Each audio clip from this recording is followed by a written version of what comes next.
Alright, so this is part 2 of my video series on Asperger's, ASD, and myself. In this part, I'm going to talk about common symptoms and character traits and behavioral traits that are associated with people on the spectrum. I'm going to compare them with what I've dealt with in my life, and I'm going to go over what similarities and what differences there are between me and myself. Basically,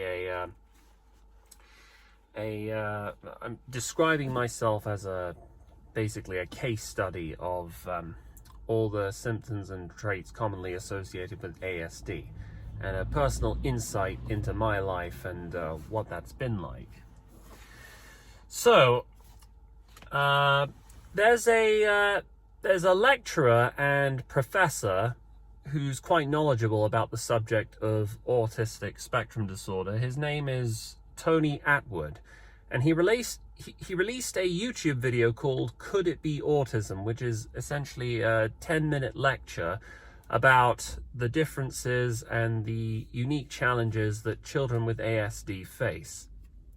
Now, very early on in the lecture, he makes the key essential point that the essential difference between a child with Asperger's or autism — Asperger's isn't really used anymore. They've phased that out of the clinical literature. They amalgamate and lump all of the various symptoms under a spectrum, which they now refer to as autism or ASD. So anyway, the key difference, he argues, between a child who has ASD and a child who doesn't is that the autistic child has discovered something that is more interesting, more fascinating than socializing with other people.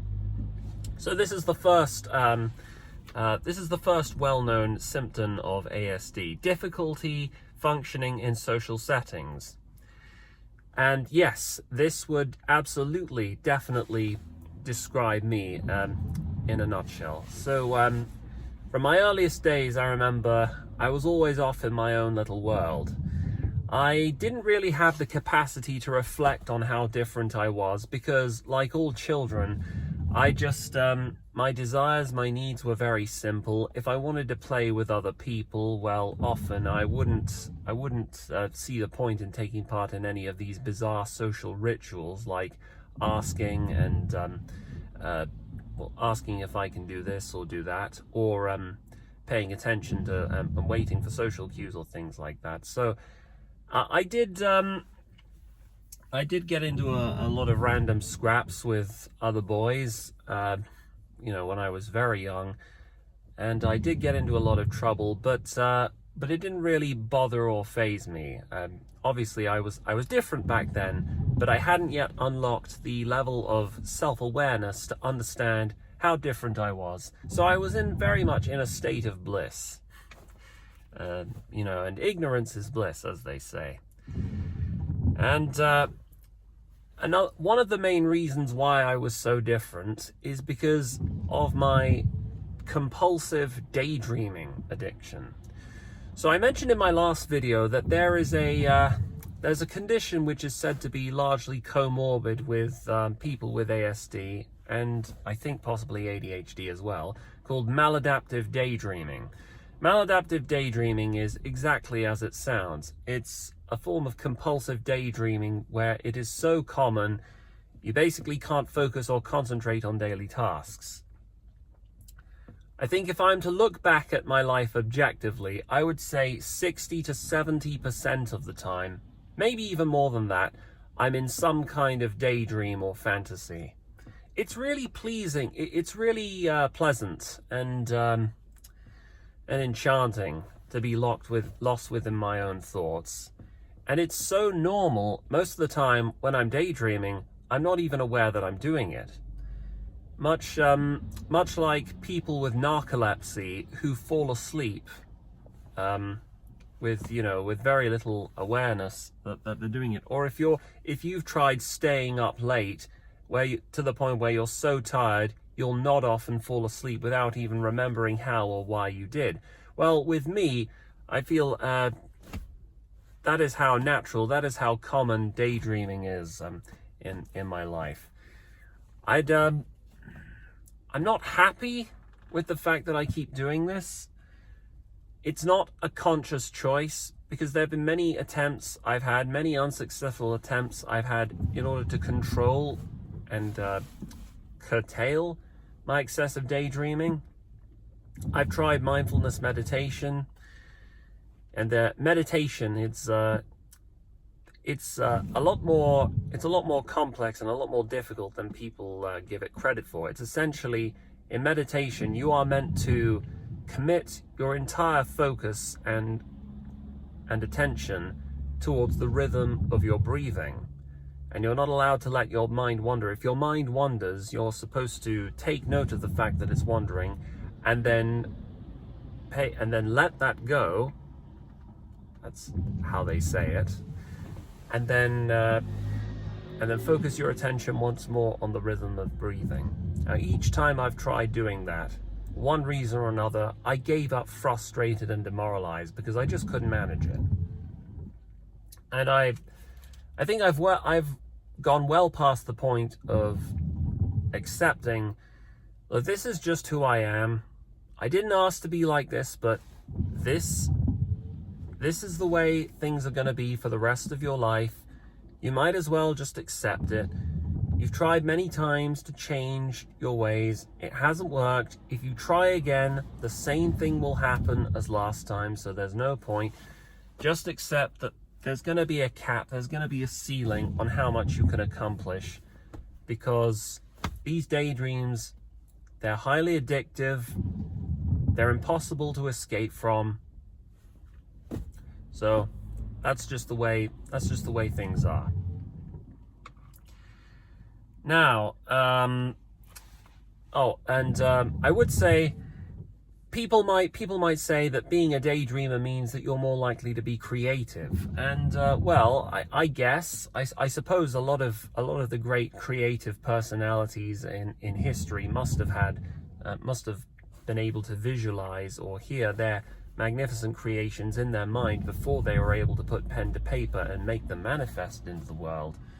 But it's very much a double-edged sword, because I think I remember reading somewhere that creative people are more likely to be depressed than non-creative people, because on the one hand, you may have all these fascinating ideas, but on the other hand, you are alone with them, and it's not realistically feasible for you to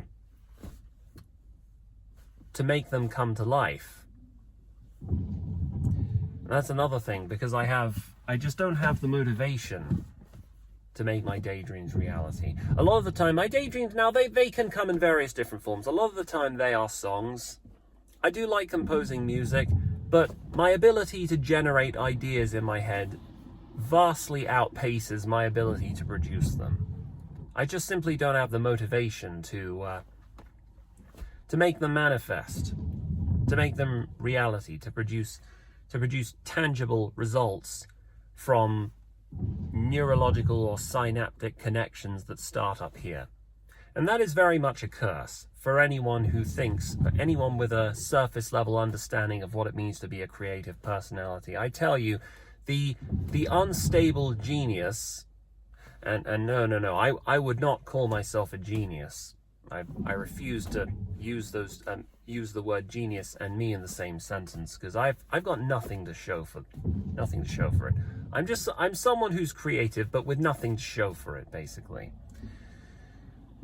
If you think there's any advantages to being creative, if you think there are any positives that come with it, well, yeah, let me tell you, you got another thing coming.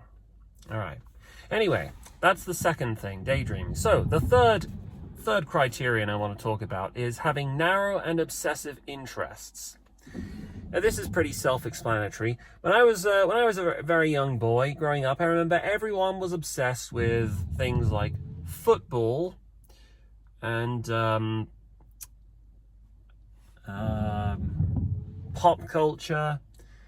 I never saw the appeal in football. It's just a silly game where a bunch of men kick a ball from one side of the field to the other. It's unbelievably repetitive.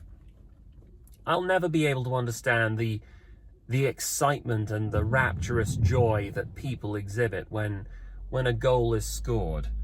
Like the way people will artificially self-segregate into different tribes and factions and perform against or compete alongside one another in order to outdo the other. It's just, I often find myself observing people who enjoy football in very much the same way that an anthropologist observes a tribe of monkeys.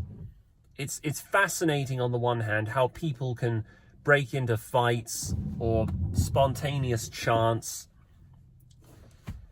all over what is basically a game, a very dull and uninteresting game.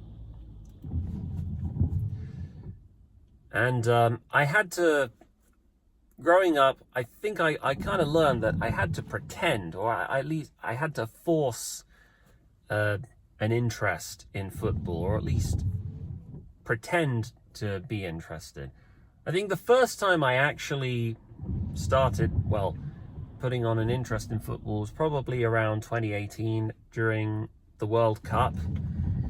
And, well, even if you are a fan of football, you've got to concede that from an objective standpoint, we English aren't that impressive as a football team. We only won the World Cup once, and that was in, what was it, 1967 or was it 1963? I forget.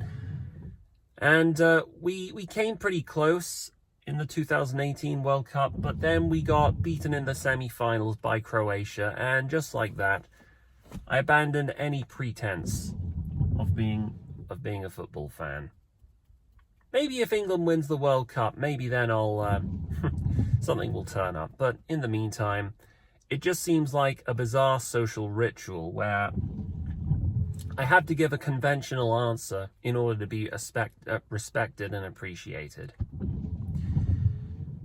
On the other hand, though, I've always had my own obsessive interests over things which are, conversely, whereas everybody else has been obsessed over things like football, TV programs like Come Dine With Me or Big Brother or X Factor. Good God, I've never had any interest in that stuff. I've always been interested in things of my own. Things like anime, Pokemon. I remember growing up as a very young boy, I was obsessed with Pokemon. I maniacally researched the numbers of all the individual Pokemon from the Kanto and the Johto region. And even now, I think I still have a largely clear and lucid memory of each one. I had an almost encyclopedic knowledge of this stuff, and my cousin used to tease me for it.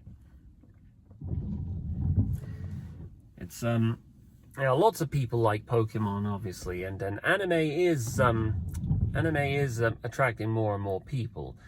But at the same time, anime is not for everyone, and that's something that I came to learn as I was on the cusp of adulthood.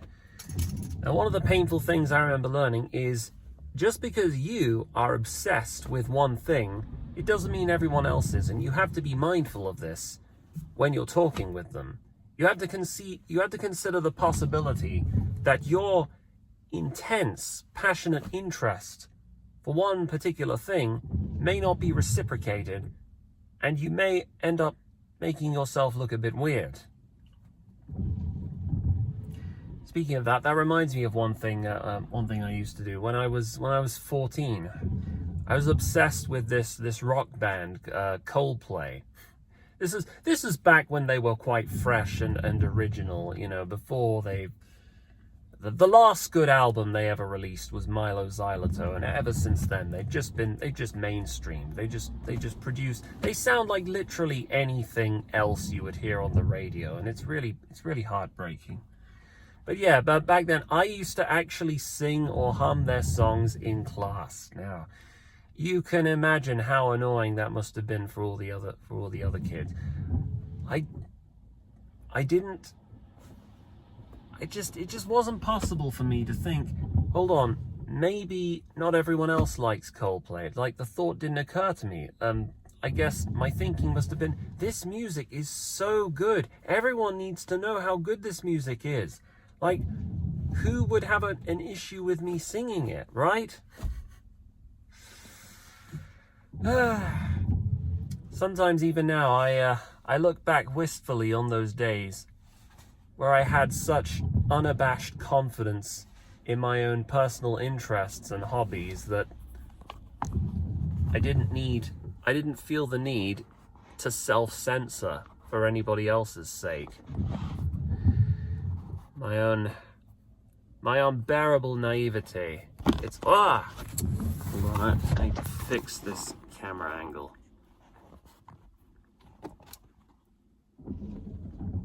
God damn it. Okay, I'm gonna have to put this here so that it, What the hell's going on? Am I really going to spend one whole minute of this damn video trying to position this camera so that it doesn't fall? Alright. So, anyway, that's another thing. Narrow-minded and obsessive interests. And lack of interest in things that are widely regarded as popular or fashionable.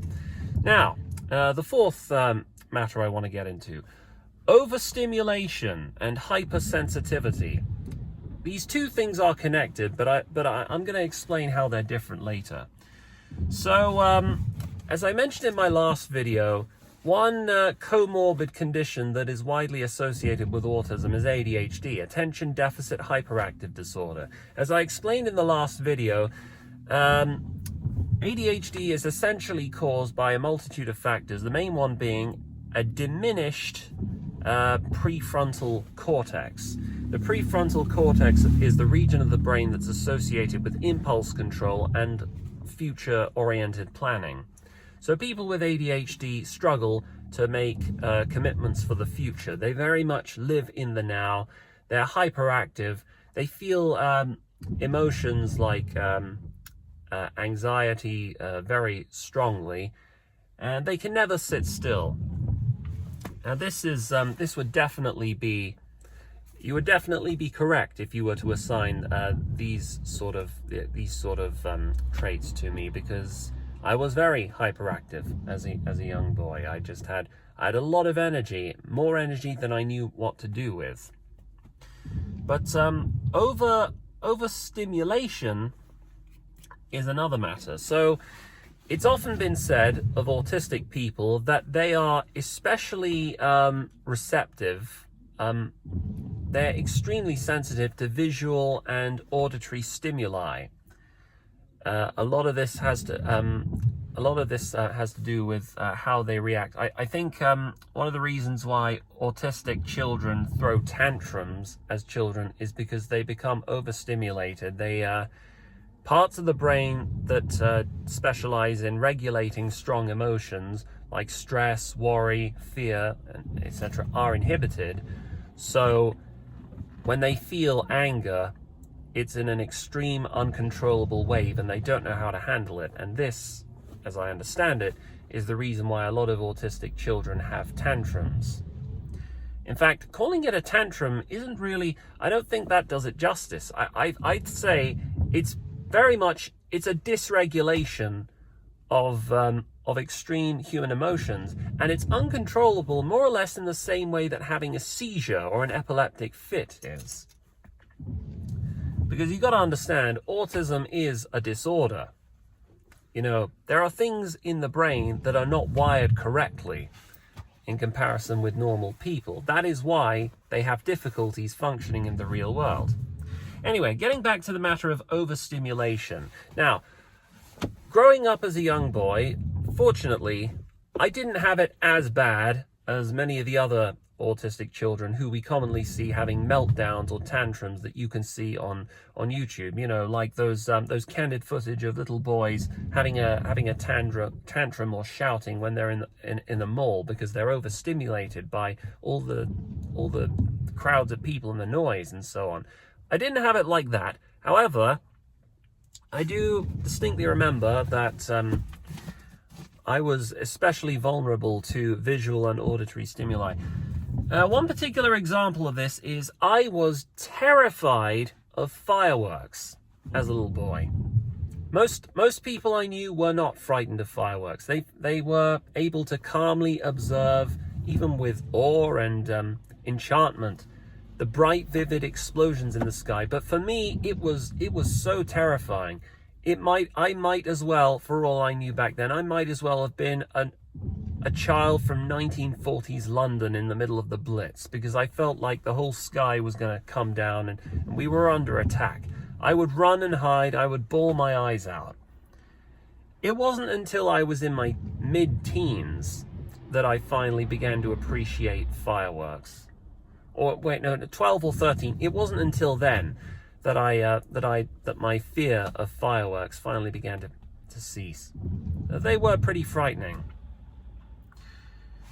And on the topic of overstimulation, another thing that I have noticed about me is if you've ever taken a ride on the tube train, London Underground, there are times when the train will pass through a very narrow tunnel. And in fact, this happens on regular trains as well. And due to how compactly the underground train tunnel systems are designed, the circumference and width of the tunnels is designed so that it barely manages to fit around the circumference of the train. This results in a differential in air pressure, and I would always feel extremely uncomfortable when experiencing this, because I would feel air pressure build up in my ears, and I would sit and make a visibly distressed facial expression like this. I remember most commuters, they don't seem to have this. Or perhaps maybe they've built up a tolerance to it of some kind. And thinking back, I'm not sure if this is a commonly associated symptom of autism, but it's something I thought I'd include. And another thing on the matter of auditory stimuli. So a few years ago, there's been this trend of YouTube videos that's taken off fairly recently called ASMR. I forget what ASMR stands for. Somebody can Google that for me. The whole trend of ASMR videos is essentially they're videos that are designed to stimulate receptors in the brain. They often contain people speaking into the mic at a very close proximity, where you would hear essentially every movement of the mouth that they make, or they would do things like tear pieces of paper. I cannot watch those videos. I find them, I feel viscerally uncomfortable. I can't stand them. I don't know why they're popular. They don't make me feel aroused. They don't make me feel calm. They make me feel as uncomfortable as, say you were to grind your fingernails on a chalkboard or scrape a fork across a plate. That is how I feel when I'm watching those ASMR videos. I hate ASMR. I don't understand why those videos are popular. I want nothing to do with them. Now, the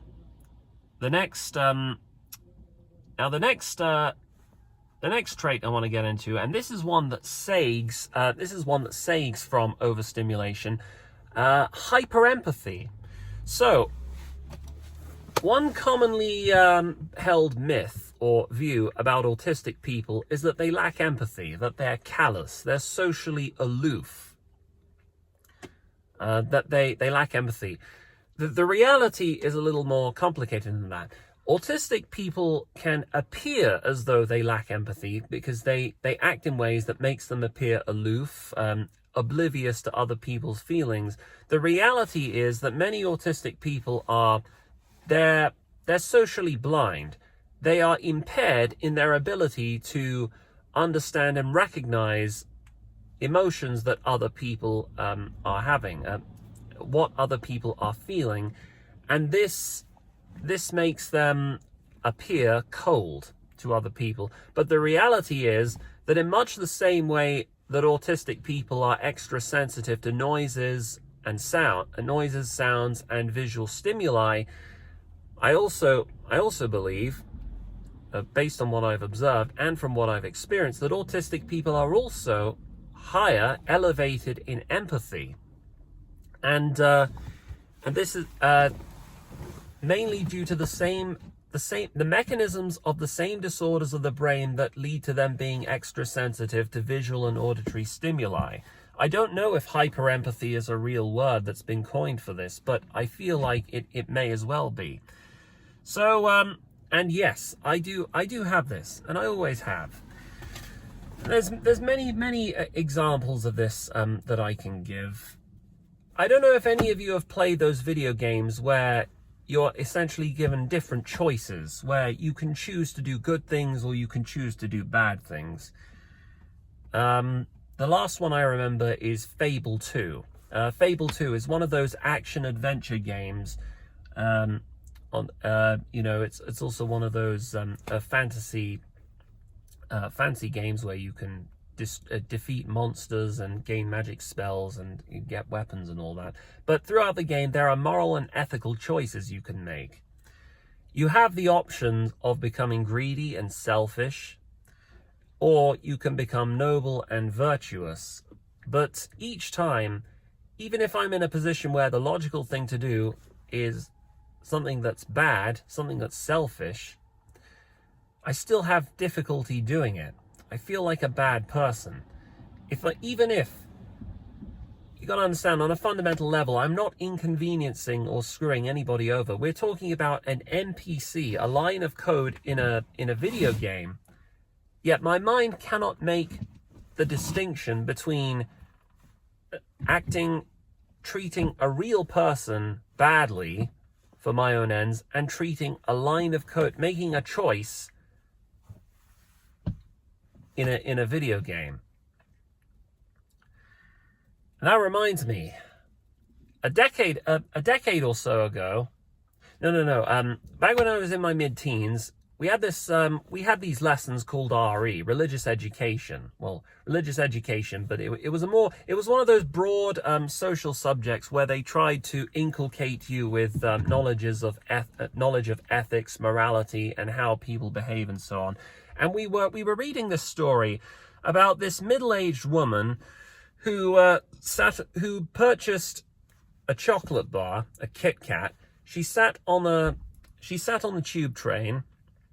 She just opened up her chocolate bar, and then, while she wasn't paying attention, she noticed to her left that there was another passenger who took a bite out of her chocolate bar, and she was outraged at this. She had no clue what he was doing. The entire time, we were led to believe that he had taken her chocolate bar. And we saw a picture of him, and we were invited to make a negative snap judgment about him because of the way he was dressed and because he had all these tattoos and whatsoever. So she was verbally abusive towards him. She called him a thug, a this or that. I have such a vague recollection of this, but I'm just telling you how I remember it. Anyway, by the end of the episode, I think she leaves the train, and we discover that the Kit Kat that she bought, she had it the entire time. He had his own Kit Kat.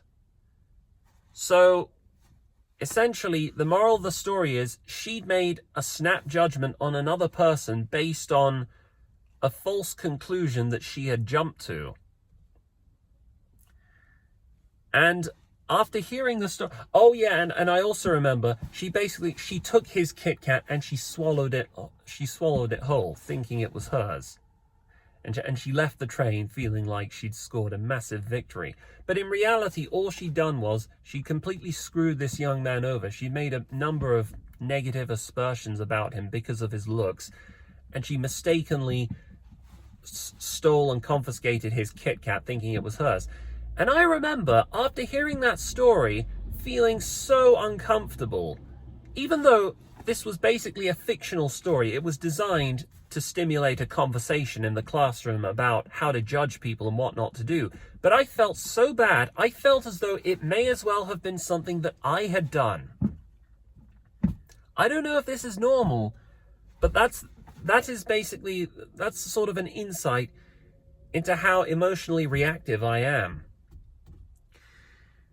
And yet another example I can give about this, about how sensitive I am to how emotionally reactive I am in certain situations, is a lot of the time when I'm watching films, and this is especially true of comedies, basically any modern comedy from the late 90s onwards, whenever there's a scene in which a main character does something incredibly embarrassing or awkward based on a misunderstanding, a lot of the times I will find that I get so uncomfortable I have to get up and leave the room until the scene is over.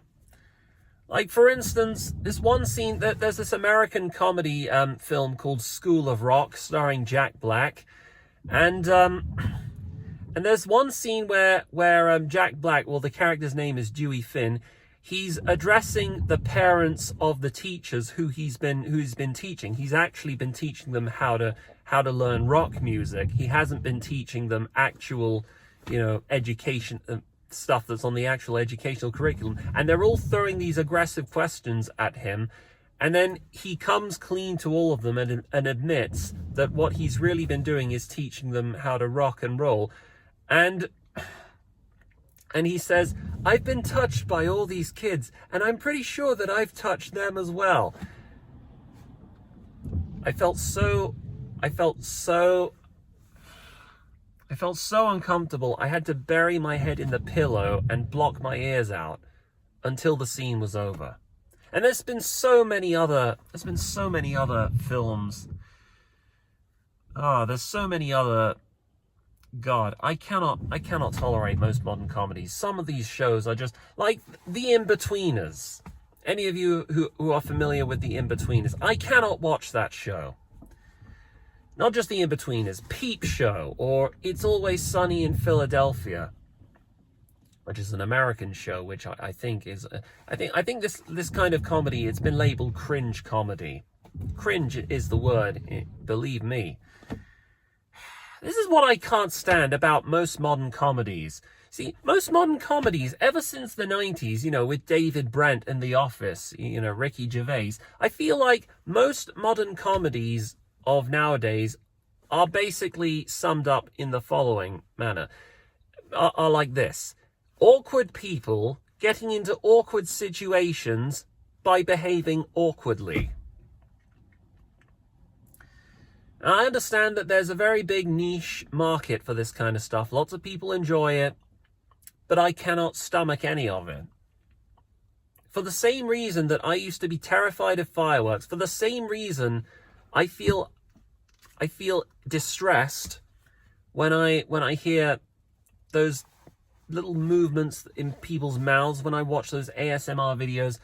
I cannot stand or tolerate cringe comedy where we're invited to laugh at a main character's expense, especially like in The In-Betweeners. So for those of you who aren't aware, The In-Betweeners, it's a coming-of-age comedy drama about 4 young lads in their late teens and early adulthood who try to navigate the social complexities of sixth form and university, trying to sleep with women and attend parties and all that. And the main character, Will is his name, is a massive buffoon. He's a nerdy, quite possibly autistic, although I'm not sure if we go that far. He's one of these nerdy kids. He has this smarmy attitude,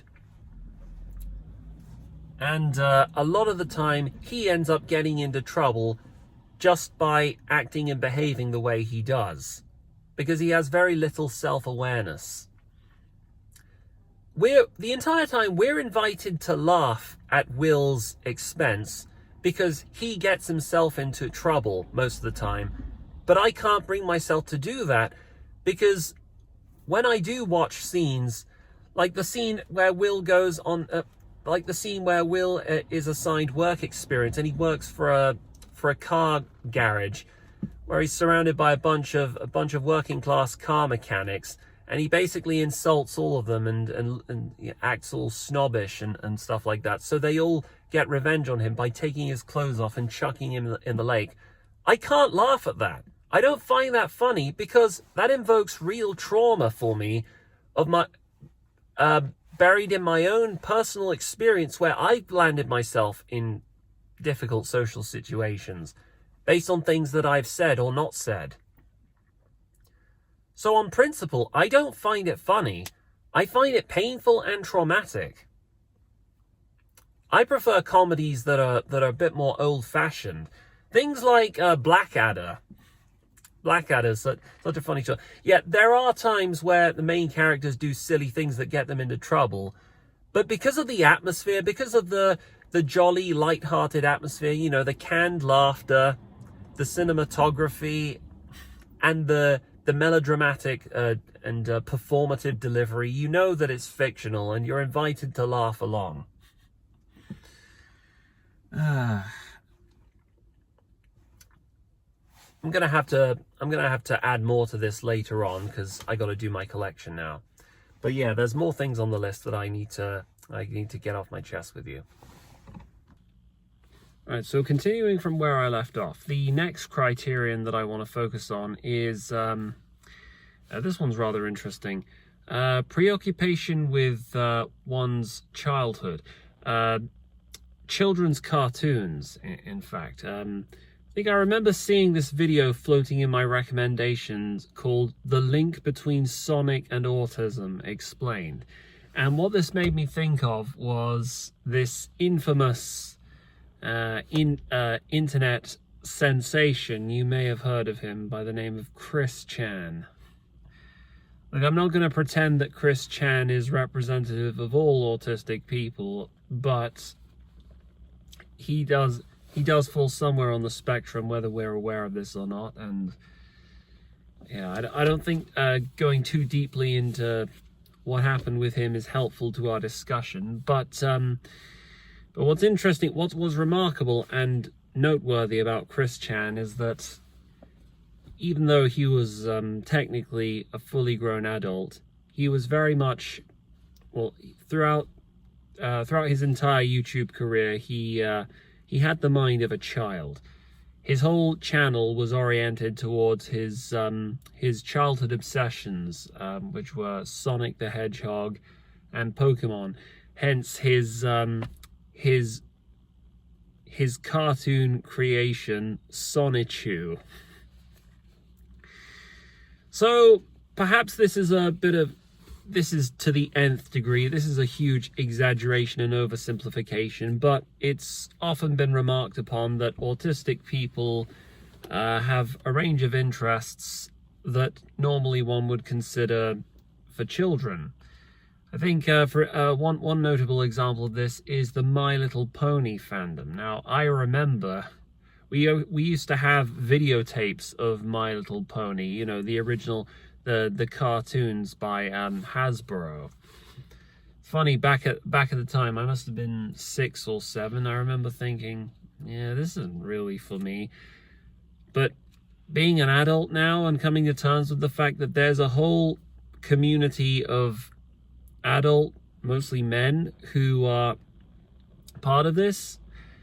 Now, well, I shouldn't be the one to judge, though, because we all like what we like. You know, I actually, while I believe that the My Little Pony fandom is a little bit weird and eccentric, I'm in no position to judge anyone for their own interests, because you know, having an appreciation for what should essentially be a niche for young children, you know, children's toys and animation. Well, I partly, though I'm self-conscious to admit this, yeah, I do like children's things, although I rarely talk about it. See, when I was very, very young, we used to have a whole stack of videotapes things like Postman Pat, Fireman Sam. What else did we have? Tots TV. We had all these children's shows on videotapes, and many years ago, I actually went through the effort of purchasing a videocassette player, which my mum was flabbergasted by. She looked at what came in through the mail and said, "Oh, come on, you don't really need that, do you?" And, well, I felt awkward and uncomfortable explaining to her, because technically, no, I didn't need it. I mean, especially considering most of the TV shows that I remember from my childhood have already been archived and backed up on the internet anyway. Oh, I remember Thomas the Tank Engine. Yeah, now I'm not one of those rabid, I'm not one of those huge fans who's there are people who take this way more seriously than I do. But yeah, I can understand the appeal that the Thomas the Tank Engine has with adults, because you got to understand, the writer of the Thomas the Tank Engine series, Reverend W. Awdry, he was a Christian minister. Was he a minister? He was a priest, so he tried to convey a lot of moral values and lessons in his stories, much in the same way that C.S. Lewis tried to do so with The Lion, the Witch, and the Wardrobe. It was all lost on me as a youngster, but there's a lot to be found in uncovering the treasures of one's childhood. I think that there's a bunch of reasons for this, nostalgia being the obvious one, because when you're a young child, you don't really have the self-awareness or the capacity to dread the future or to contemplate how things will be different. The fact that at some point you'll have to make a living and survive by being a functioning member of society, because adulthood feels like an eternity away. So it's a very wonderful and blissful time to be free and to appreciate reality as you're getting used to it. It's something that you don't really get to experience again as an adult. So there are so many other reasons. I could make hours of content explaining why, as adults, we have a deep-seated need to revisit our childhood, and how society in general is becoming more retrospective, how there's a deep looming sense of regret and foreboding, and how many people are clinging to their childhood memories for comfort. I suspect to some, in a very real sense, I wouldn't even say this is something that's necessarily exclusively linked with autism. I think it's a growing cultural trend. But yes, it's one other particular feature associated with ASD is an unusual preoccupation with one's childhood hobbies, or hobbies and interests that are normally associated with children. I gave the MLP fandom as one example. And I don't think it's fair to include anime in this category, because anime is different. Most cartoons in the West are for young children and always have been, but anime has never been marketed exclusively to young children. It's there are adult themes in anime. It's enjoyed and appreciated by a wide range of demographics, especially in Japan. Anime is so popular, it's so big over there, you won't encounter somebody who doesn't like it. It's more a case, it's like asking someone if they like music. They will inevitably tell you they like one thing or another, but they won't tell you they don't like anime. Anime has that kind of inclusive appeal. But maybe there is a correlation between being on the spectrum and liking anime. It's possible, maybe I could expound upon this on a future video theory. But for now, I'll just I'll make this one thing clear, that there is a trend. There's a noticeable and observable trend between people on the spectrum and childhood hobbies. So now the last thing I want to close off on this video with is trauma, and I think a retrospective deep in the past. How I feel being an adult and who may or may not be in the spectrum. I don't know if I made this clear in my last video, but I don't have an actual formal diagnosis, or it's complex. So what they essentially said with me is I exhibit some autistic traits which would put me somewhere on the spectrum. However, they were cautious of diagnosing me of being actually autistic. So they said that I had borderline Aspergers, I think. I'll have to dig out the old file and read from it. And the reason they came to this conclusion were because of the way I've been socialized, because of how I've been coached in the art of social interaction, brutally, over the course of many years, I did not meet any of the challenges that people who usually fall within the spectrum face. So in some measure, I am more functional. I perform better than people who have a confirmed diagnosis. But the question as to whether I've had it or haven't has always loomed in the back of my mind. It follows me around like a shadow that you can't really escape from.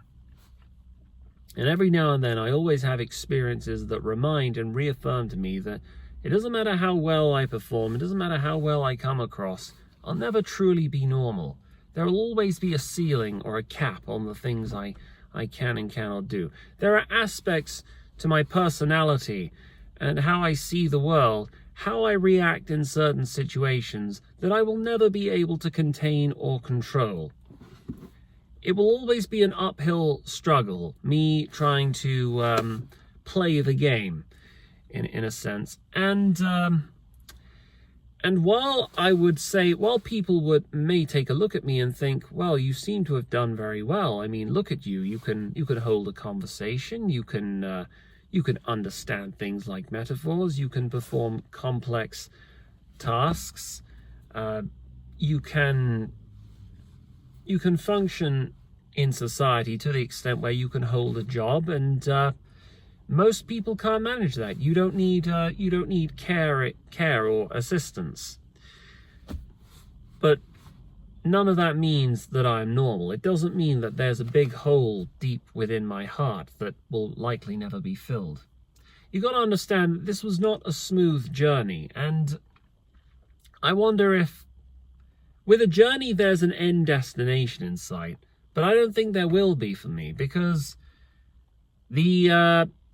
my journey, if we're going to call it that, to being a more socially functional and high-performance human being, one who can do that which is expected of him, it's one that will have no end in sight, because it's unrealistic. I will not reach an end point where you can take a look at me and not guess that I was born with the condition. And I've accepted that. It wasn't easy for me to get here, and even now, there are still many various traumas that I've sustained over the year. There are many occasions where I acted in a clumsy, gauche, and awkward manner, which even now, it hurts to look back on and think about how different I was. The thought that I'm in a better position now to look back and reflect on what I did wrong, the fact that I understand how I did badly, what my faux pas was, and how I can improve, it doesn't comfort me. When we hear the word trauma, we typically associate it with something that is something that's really serious and life-changing, something that absolutely wrecks you, and something you need therapy to discuss, something like coming up being born and raised in an abusive household, or being sexually abused. We don't really have a flexible enough interpretation of the word to include things like rejection, loneliness, and isolation. Are those things traumatic? I think they are. You got to understand, now this is me, my classics major coming out. Trauma, the word, comes from the ancient Greek trauma, which literally, it means wound. It's a wound.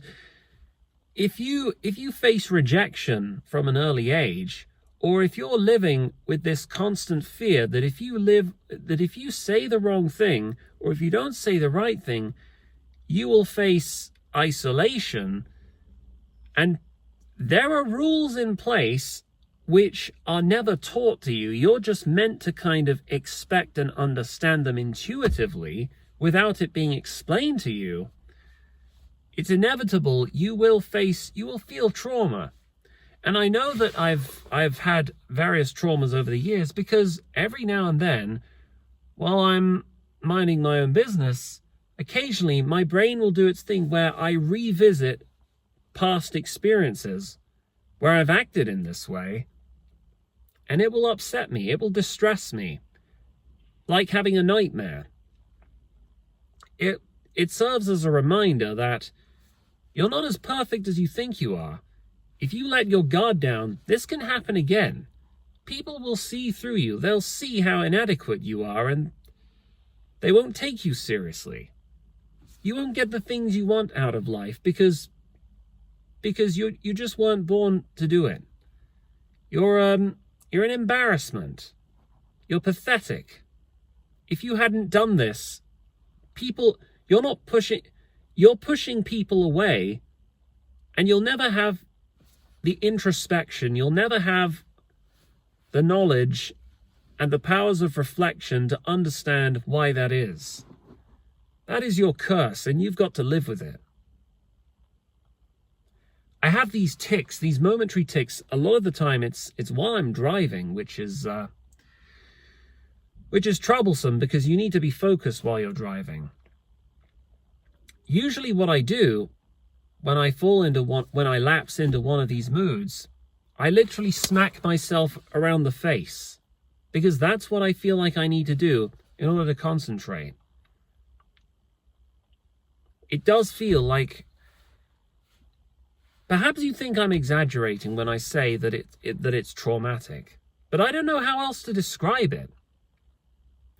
I don't know how, if anyone had the frame of reference that I had about the person I was before and the person I am now, then they understood the things that I've been through to get to where I am now, the peaks and troughs that ended up me getting here. I don't think they think that I'm lying. I can assure you I'm not. I'm not trying to take part in some sort of competition where we all take turns and compare how rough our lives have been. I'm not pretending that my life is objectively bad or worse than anybody else's. There's certainly some people out there who have had even more rough and uncertain, chaotic upbringings than I've had. And you can always measure how profound a trauma has impacted somebody by looking at them and seeing just how functional they are, or just seeing how distressed they are, and how just looking at their emotional state. Some people are more resilient. Some people are able to cope with more. Some people are more neurotic and more inclined to fall into despair, and some people have a lower threshold for this kind of stuff. But I put it to you guys that anyone can experience trauma. Our conventional wisdom has a very limited understanding of what trauma is. Rejection and isolation is a form of trauma. I don't think I would wish loneliness on anyone. Having said that, though, it's really difficult to know who else I can pin the blame on for me having a life of confusion and loneliness. Because it's easy to say that it's wrong to treat people differently for acting weird and awkward. But is it really, we got to be realistic. If a young, awkward child acts awkward and is shunned by everyone, are you going to blame everyone, or are you going to blame the child? Because if the child was normal, if the child could see straight, the child had a realistic understanding of what was expected of him. He understood intuitively what the rules of the game were, to the extent that he knew better than to break them, or try and change them, or anything like that.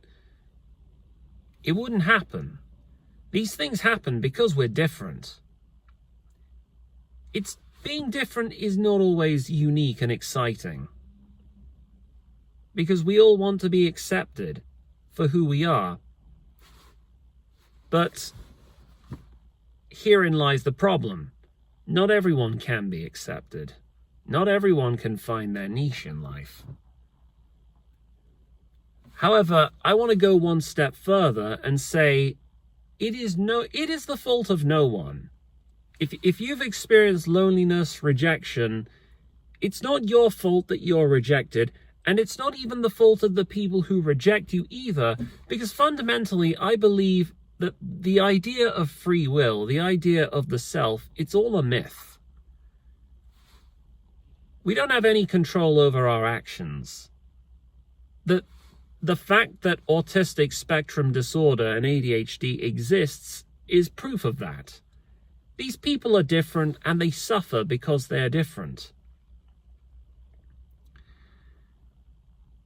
And by extension, ipso facto, it is not the fault of wider society either for treating him differently, because they expect things of people, and if for whatever reason one is not able to live up to those expectations, this is a form of breaking the contract. Because society works via reciprocity, exchange. You do this, in return, we do this for you. This arrangement, it filters down to the most mundane of social interactions, such as looking people in the eye when you speak to them, such as moderating the volume and the tone of your voice when you talk. And if you struggle to do those things, you will be hurt when people reject you, but you won't be able to understand why that is. It takes many, many years of experience, of trial and error, and intelligence as well, because I do believe that the link between autism and happiness, it varies along the intelligence axis.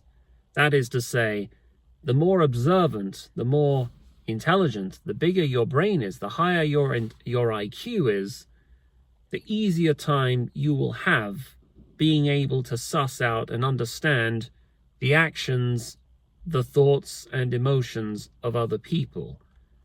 This will allow you to bypass the troubles that come with being neurologically handicapped. There's probably more that I will say, because I plan to flesh this out into part 3. But for now, I think I've spoken enough about my personal experience and my outlook on having the condition. Anyway, that's about all I have for now. See you later in part 3.